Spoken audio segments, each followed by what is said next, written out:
This is Wake Up and Lead, a daily podcast where ambitious young professionals learn to lead themselves. I'm your host, Hampton Dortch, and today we are talking about family. And the specific topic is stop looking for a soulmate.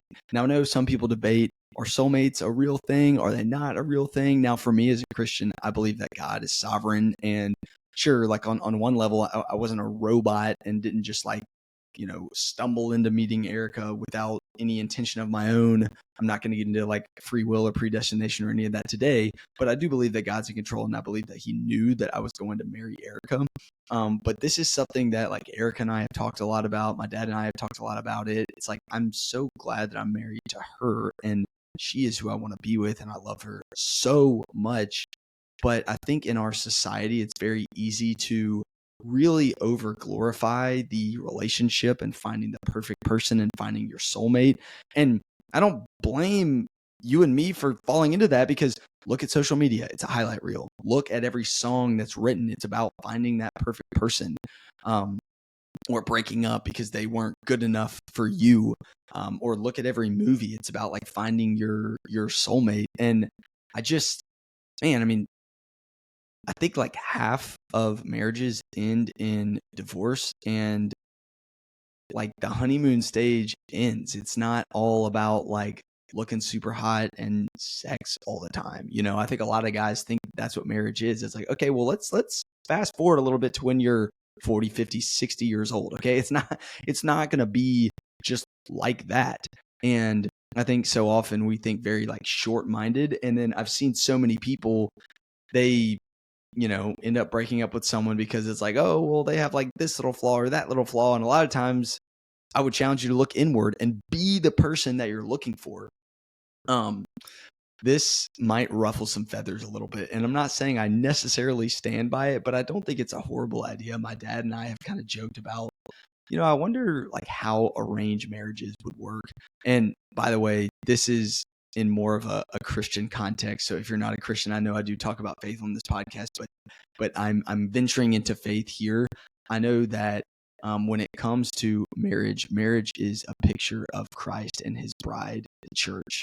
And in the Bible, it talks about how, and I know in 2024, like this can be looked down upon, but in the Bible, it talks about how the wife is called to like submit to her husband. But right after that, Paul says, husbands, you are to die for your wife. And so anyone whose feathers are ruffled by the submit to your husband thing, well, men are called to die for their wife as Christ died for His bride, the church. And that's what marriage is a symbol of. It's not for your needs to be met. It's not for someone to serve you. It's really a picture of Christ and His bride, the church. And a good way I like to think about a good relationship, a good godly marriage is, you don't make each other your God. There was a time when Erica and I were dating early on where she was my God and I was hers.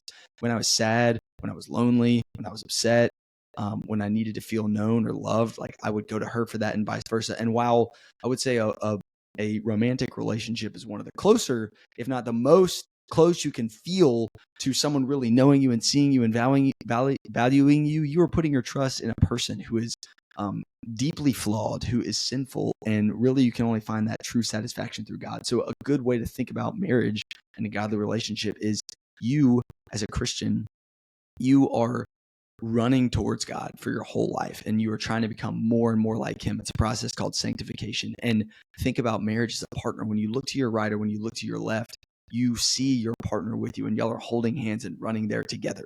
And that doesn't mean that it doesn't matter, if you're attracted to the person, or if it doesn't matter if y'all don't have things in common. Yes, I would recommend that like you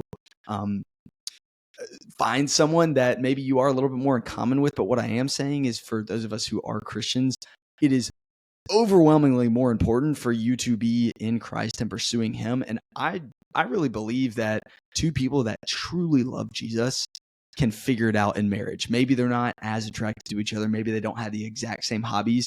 But when you understand what marriage is about, and when you understand that it's not about you, and you understand that it's like a partnership to serve the Lord and create a family and be fruitful and multiply together, you have a little bit of a different mindset. And so maybe you're not a Christian and you may be like, Hampton, what in the world are you talking about? At the end of the day, guys, whether you're a Christian or not, I want us to stop looking for the perfect person, the perfect soulmate, because they don't exist. First off, be the person that you're looking for and look inward, and you probably have a lot of things to fix, but then also stop obsessing over finding the perfect person, because even if it seems like that after the honeymoon stage wears off, if all of your hope is just in them being a perfect person and serving you best in every way, you're going to have a very rude awakening. Hope this was helpful. It's time for you and me to wake up and lead.